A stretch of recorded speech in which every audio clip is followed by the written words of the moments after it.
Hello all, welcome back to software testing course. So in the last class we had studied about what is static testing, how to do the manual reviews, the different types like the formal one, informal, walkthroughs and till inspections we had seen, right? So we will continue the same thing like in the manual reviews only. We have two more subtopics to cover, so we'll do that first, okay? So the next one in the manual reviews is like making reviews successful, right? Till now we had seen how to make this reviews or what are the different ways to do the reviews. But now we will study about how to make reviews successful, right? So in some organization, these review meetings are not held because they create more problems. Because the people they feel that they have wasted their time attending the meetings, and what happens in the meeting is like the author and the reviewers, some suggestions that are given by the reviewers will not be acceptable by the author, so that might lead to a fight, right? So this can happen, and the meetings are used as a platform to find the fault or the defect and criticize the people, something like that, okay? So these for review meeting to be successful, the manager and the team members they have to keep in mind few points. So those points are as mentioned in your slide. The first one is the review is to find the defects and not to find out who did the mistake. This is very important. So whenever you are in a meeting, you should only concentrate on the work product and check what the that particular work product, does it has any defect in it. So we have to check for that. So we should not target the author of that work product.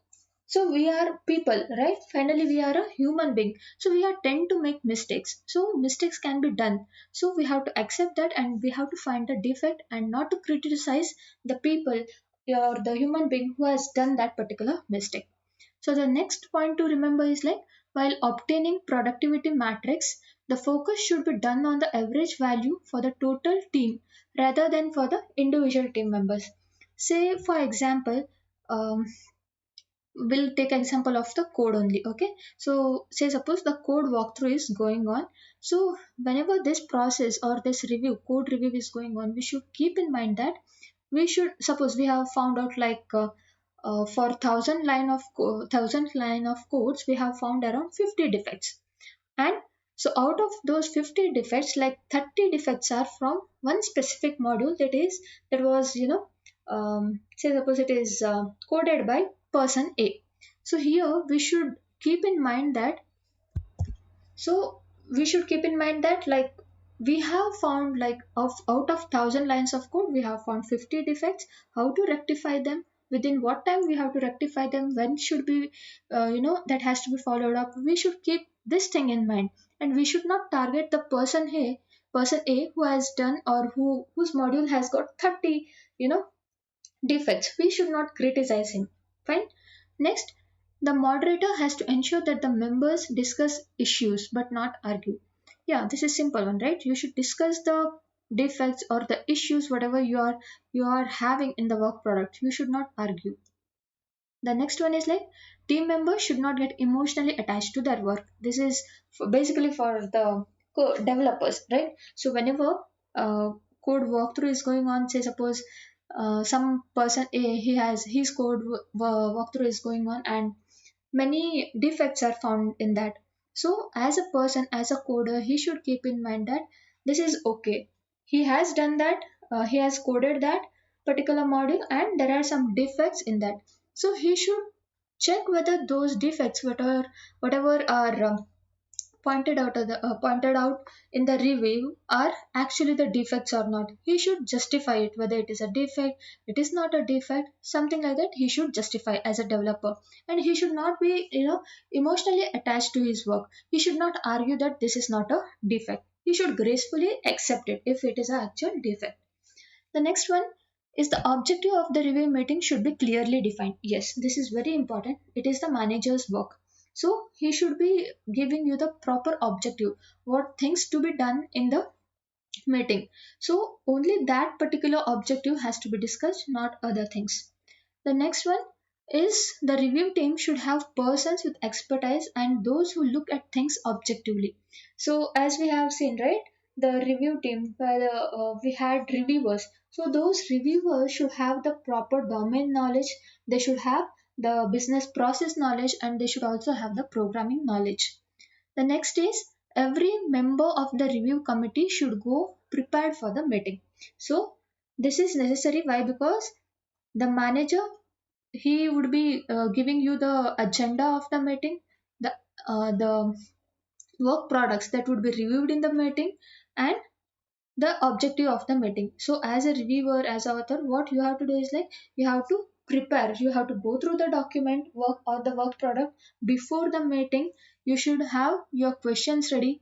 So these all things you have as a reviewer, or the author, moderator, or the secretary, what you should do is like you should come prepared to the meeting.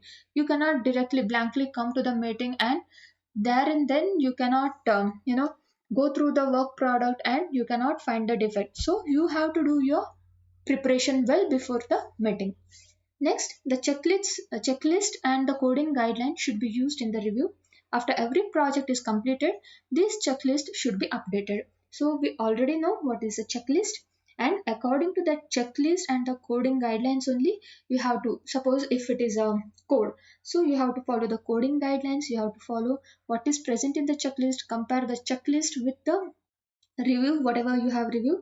And once the project is completed, the checklist has to be updated. Say suppose you have found out new say new option or new something new. Whenever you are doing the review, that particular point has to be included in the checklist. The next one is project manager should provide necessary resources for the review meeting. That is, resource in the sense, the project manager is responsible for giving you the work products before the meeting. He should tell the time and agenda of the meeting. He should have the proper conference room booked for the meeting. So these are some of the resources. Then the reviews should help in improving the overall software process. So whenever you are in that particular review process, review team, you should keep in mind. So we are, whatever the review, whatever we are doing now, it will help our project, okay, and it will help improving our project. You should keep that in the mind. So these are some uh, points to keep in mind when making the reviews successful. Next, we will talk about the checklist.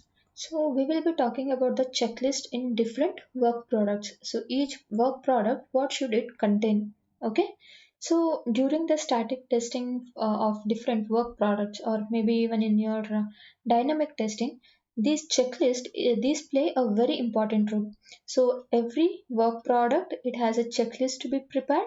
Then the work product has to be checked thoroughly by the review team using this checklist. So first one we will be talking is the about the SRS checklist. So as you have seen in the software engineering subject, right? So according to the IEEE standard, your SRS, it has few characteristics, like it should be unambiguous, it should be complete, verifiable, it should be consistent, then it should be modifiable, traceable, and usable. So these are the characteristics of your SRS.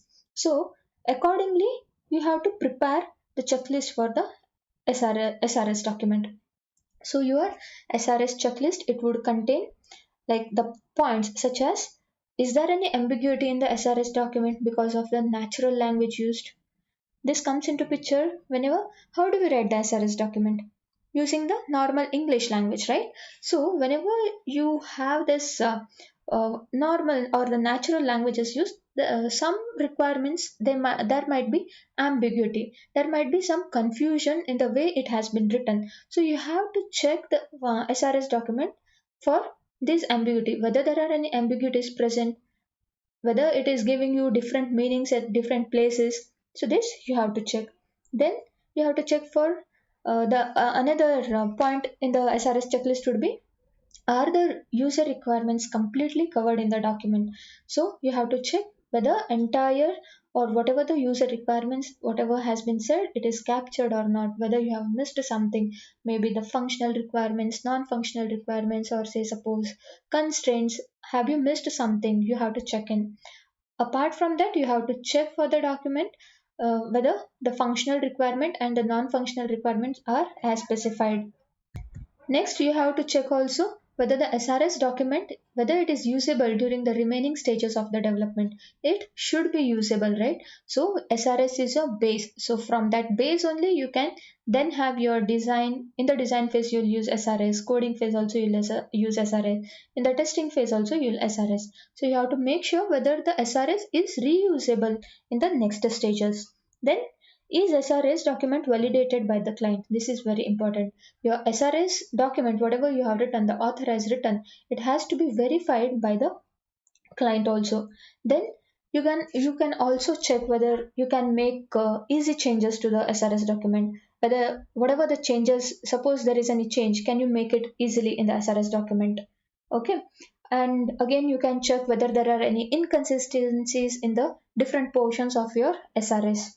So these are some of the important points that you can keep in the SRS checklist. So the next checklist would be your design checklist. So after the requirement analysis phase, we go to the design phase, right? So in the design phase, whenever you are testing the design document or the design actual, so what are the points you have to keep in mind, or the design checklist, what should it contain, so that using this checklist you can verify whether that is whatever mentioned in the checklist is in present in the design document or not.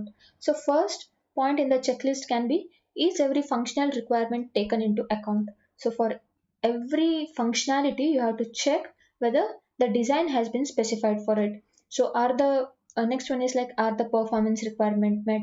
Are the design constraints or the limitations recorded? Then what assumptions are made and why are they okay?